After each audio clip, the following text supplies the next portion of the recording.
there's one thing that has always been clear in One Piece, it's that the Marines never completely gave up on the idea of capturing Luffy. From the day he declared himself the next king of the pirates, the world government set its sights on him as a threat that needed to be eliminated. But deep down, they never managed to stop him. Every time Luffy found himself in an impossible situation, he found a way out. He survived Eni's lobby, escaped from Impel Down, faced execution at Marineford, and left Wano stronger than ever. But what if at some point things hadn't gone so well for him? Maybe in an alternate universe, the Marines finally managed to capture him. And if that happened, it wouldn't be a simple capture. They would know that putting Luffy on a regular prison ship wouldn't work. He had already proven that he was capable of escaping from the worst situations. So this time, they wouldn't make the same mistake. Perhaps they would use a carefully planned trap, something designed especially for him. It could have happened right after the events of Egghead. Because if we stop to think, the world government was already in a state of desperation after everything that had happened. The appearance of Gear 5, the destruction of Kizaru's fleet, Vegapunk's escape, all of it left the Gorosei with no choice but to act with full force. If Luffy were captured, it wouldn't be accidental, it would be a high-level operation, planned in advance.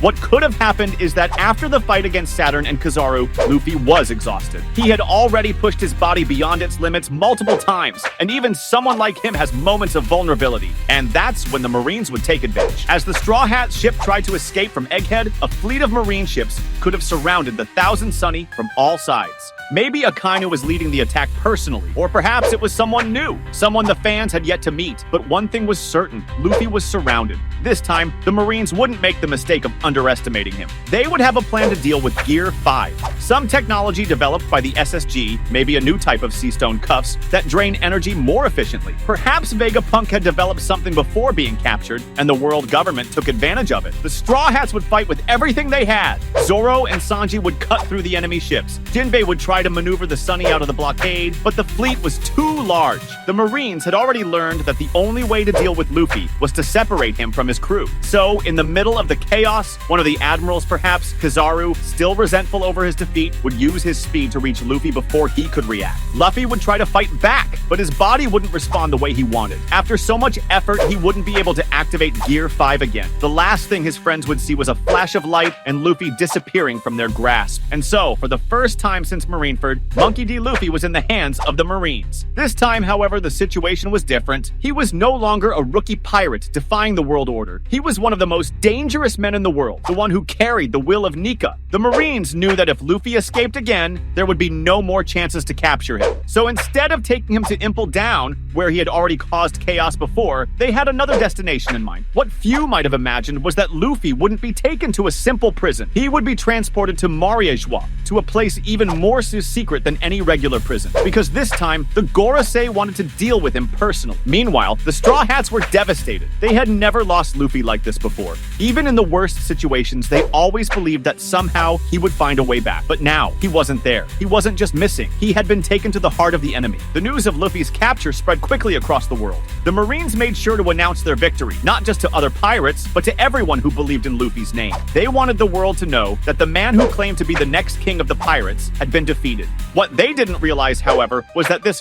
very news would become the trigger for something much bigger. Because if there's one thing Luffy has done throughout his journey, it's winning allies. He was never just another pirate. He was someone who brought people together. And now, all of them were preparing to rescue him. The first to react was Trafalgar Law. After everything they had been through together, he knew he couldn't just ignore it. Kid, even after his defeat against Shanks, also heard the news, and though reluctant, knew this was a chance to turn the tables against the world government. But it wasn't just the supernovas. Sabo, hearing what had happened, didn't think twice. He had already lost one brother before. He wouldn't lose another. Shanks, who had always kept his distance from Luffy's affairs, now realized that he could no longer stand idle. He knew this moment would come, but he never imagined it would happen so soon. And then, something no one expected began to happen. The allies Luffy had made throughout his life started to gather. The Straw Hat Grand Fleet, which had once promised to be there when Luffy needed them, was ready to fight.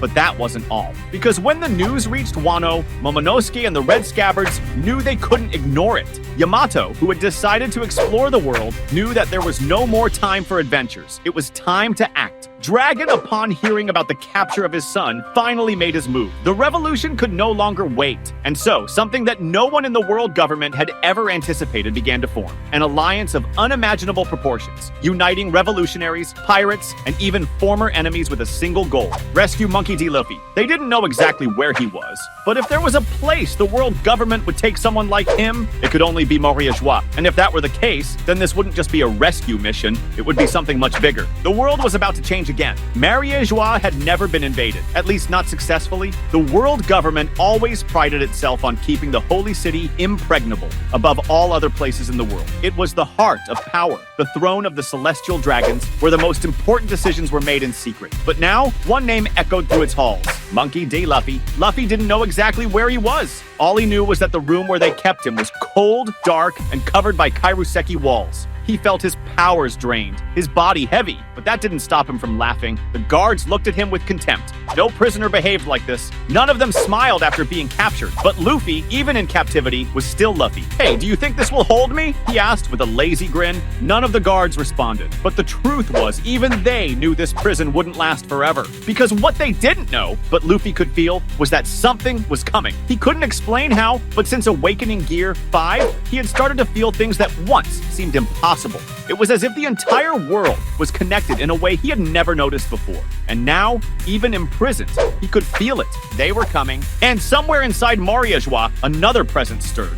A silent, almost instinctive fear. Because the Gorosei knew what was coming, and they feared only one name: Nika. The Navy prepared like never before. Akainu led the line of defense, with Kizaru and Fujitora by his side. But even they weren't ready for what was to come. The fleet appeared on the horizon like a storm. The revolutionaries attacked from one side, the pirates from the other. The combined forces were so numerous that even the world government didn't know how to handle it. In the midst of the chaos, Shanks moved through the battlefield with a seriousness few had ever seen. Law used his powers to carve a path. Sabo and Dragon led the revolutionaries in an attack that was not just for Luffy's rescue, it was against the very system that enslaved the world. But in the end, it was Zoro who reached the prison first. He cut through enemies without hesitation, taking down admirals and soldiers relentlessly. Sanji was not far behind, breaking through any obstacles in the way. The Straw Hat Pirates knew this was the most important fight of their lives. And then, when they finally broke open the prison doors, Luffy was there. He looked at his friends, smiled, and stood up.